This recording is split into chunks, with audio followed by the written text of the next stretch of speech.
हे भगवान, देवर्षि नारद ने क्यों श्राप दे दिया पद्मा नदी को? वो तो हमेशा शांत चित्त रहते हैं, वो तो सबका कल्याण करते हैं। वो ऐसे क्रोध होकर के उन्होंने श्राप क्यों दिया? क्या बात हुई थी? और भगवान, गंगा से वो अलग क्यों हुई? ये भी आप मुझे बता दीजिए।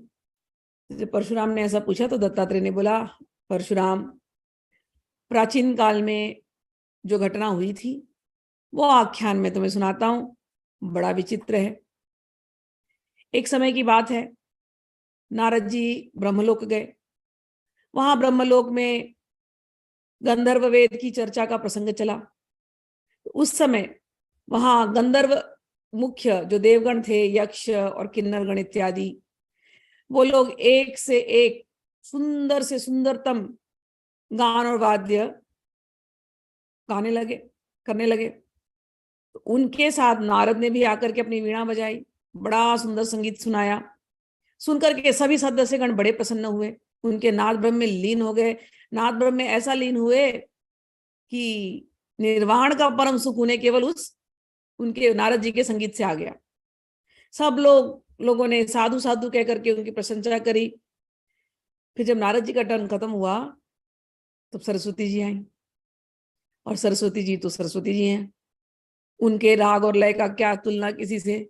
उन्होंने अपना वीणा बजाया सरस्वती ने, और जैसे ही अपनी वीणा को बजाया उसमें जो राग आलापा, वो राग इतना नया राग था कि सभा के कोई भी लोग समझ नहीं पाए कि क्या ये राग है। सबने तारीफ करी, अब सरस्वती जी है, लेकिन नारद जी की तारीफ तो हुई, लेकिन वो क्या राग आलापा सरस्वती ने, उन्हें समझ भी नहीं आया। लेकिन वहां से निकले, सभा खत्म हुई, ये संगीत सभा खत्म होने के बाद जब निकले तो गति नहीं पहचान पाए उस राग की। तो सोचते सोचते सोचते निकले और पद्मा नदी के तीर पे आकर के बैठे और याद करने लगे उस आलाप को, और याद करके उस गति को वो प्रैक्टिस करने लगे, उस राग को। अब उनको आ ही नहीं रहा था, तो जो राग गाए नारद जी, बड़ा बेसुरा गाए। जैसे ही बेसुरा गाए, ये पद्मा नदी यहां से हंसने लगी। नारद का ध्यान टूटा, देखिए पद्मा नदी हंस रही है। बोले, क्यों हंस रहे हो तुम? तो बोले, आप जैसे गा रहे हो उस पर हंसी आ रही है। क्या राग अलाप रहे हैं आप तो अच्छा गाने वाले हैं, लेकिन आपने ये जो राग अलापा है बड़ा ही बेसुरा है, तो इसलिए मुझे हंसी आ रही है आपके। तो नारद जी को गुस्सा आ गया, बड़ी हंसी रही है मेरे ऊपर, जा तू सूख जाएगी, तुझे बड़ा आनंद आ रहा है ना, अब तू सूख जाएगी, अब तू हंसी नहीं सकती है, तुझे मैं श्राप देता हूं, तूने मेरी हंसी उड़ाई, इसलिए जा, सूख जा। तो उनके इस ये जो श्राप मिला नारद जी का, सुन तो लिया पद्मा ने, उनको प्रणाम किया, और प्रणाम करके धीरे धीरे जो श्राप लगा वो सत्य हो गया। लेकिन श्राप लगने के पहले सरस्वती ने सरिता, इस नदी ने पूछा पद्मा ने कि नारद जी, श्राप तो आपने दे दिया, लेकिन अब आप एक बताइए कि मेरा उद्धार कैसे होगा, इस शाप का अंत कैसे होगा, उसका भी कुछ युक्ति बता देना। तो नारद जी बोले, चलो भविष्य में जब ब्रह्ममयी गंगा यहाँ पर आएगी और तेरे साथ संगम करेगी, तब हे महानदी, तू इस पाप से छुटकारा पाएगी।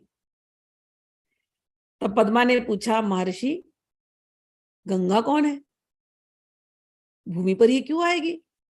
अब गंगा कौन है, भूमि पर क्यों आएगी? महर्षि ने जो बताया वो सुनने लायक बात है। और आपने कहा, हे नारद जी, आपने कहा कि ये ब्रह्ममयी है, तो क्या ब्रह्ममयी है, जरा बताइए। तो पद्मा का ये प्रश्न सुन करके देवर्षि श्रेष्ठ नारद बड़े प्रसन्न हुए, और उन्होंने गंगा का पवित्र चरित्र सुनाया। नारद ने कहा,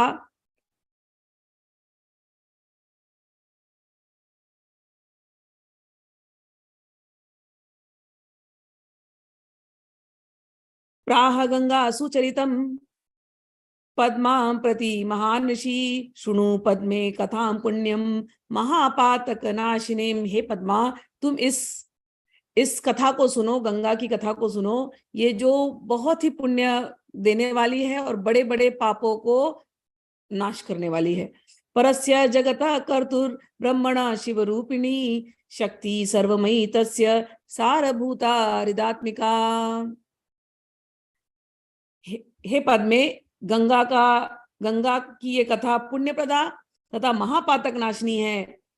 ये गंगा सृष्टिकर्ता परमात्मा ब्रह्मा की कल्याणमयी शक्ति सर्वमयी है, उसका सार्वभूत स्वरूप हृदयात्मिका है। हे नदी, वह महाआकाश रूपा है, उसमें भुवन समूहात्मक असंख्य ब्रह्मांड भरे हैं।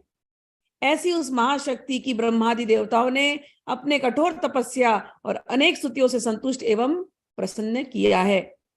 फिर आकाशवाणी हुई, हे देवगण, आप पर मैं संतुष्ट हूं, वरदान मांगो। यह सुनकर के ब्रह्मा विष्णु प्रभृति देवताओं ने कहा, हे देवी, यदि आप वरदा हैं तो मंदमती प्राणी भी शीघ्र ही परम सद्गति जिससे प्राप्त करे, वैसा करने के लिए आप यहाँ स्पष्ट रूप से हर जगह मौजूद रहें। तो ये जो गंगा है, पहले तो ये जल रूप में नहीं थी, ये आकाश रूप में थी।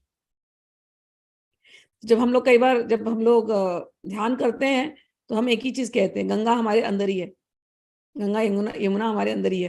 तो ये जो हमारे अंदर गंगा यमुना, हमारे मन ही हमारा गंगा यमुना है। हमारे हृदय के अंदर जो आकाश है वही आकाश तत्व ही गंगा है। यदि वो शुद्ध तत्व है तो गंगा है। तो मन की गंगा, मानस गंगा, मानसी गंगा होता है ना, मानसी गंगा में स्नान करो, तो मन रूपी गंगा, जिसका निश्चल मन है वो मन रूपी गंगा है। तो एक तो आकाश रूपी गंगा जो हृदय आकाश, बार बार हृदय आकाश कहते हैं हमारे यहाँ। हृदय आकाश का अर्थ होता है आपका चित्त, सुंदर चित्त, उसको हृदय आकाश कहते हैं, उसी को आत्मा कहते हैं, ठीक है। उसी को चेतना कहते हैं, उसी को चित्त कहते हैं। अलग अलग नाम है, हृदय आकाश, चेतना, चित्त, मन, मानस, मनस, मानस सरोवर, मानस गंगा, मानसी गंगा, ये सब शुद्ध चित्त की बात होती है। तो एक तो ये शुद्ध चित्त में थी, रहती है, अभी भी रहती है।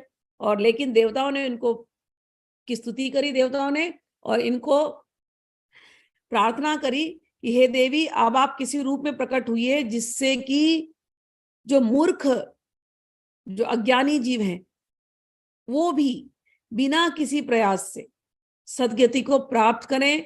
आप ऐसे प्रकट रूप में आप इस लोक में विराजे। तो जब इस प्रकार से सब देवताओं ने प्रार्थना की तो गंगा जी ने कहा, ठीक है, मैं आप लोगों की बात सुनकर के प्रकट रूप वाली बनती हूं। और जब बलि नामक, अब यहाँ पर बलि की कथा आ जाती है, जब बलि नामक महाप्रबल वीर, दानवों का राजा, अपने पराक्रम द्वारा इंद्र आदि सुरगण को जीतकर तीनों लोकों को जीत लेगा, तब यह विष्णु इंद्र के लिए वटुरूप, वामन रूप धारण कर उस दानव से 3 पाद के प्रमाण की भूमि मांगकर त्रिलोकी को ले लेंगे। जब विष्णु त्रिलोकी को मांगेंगे,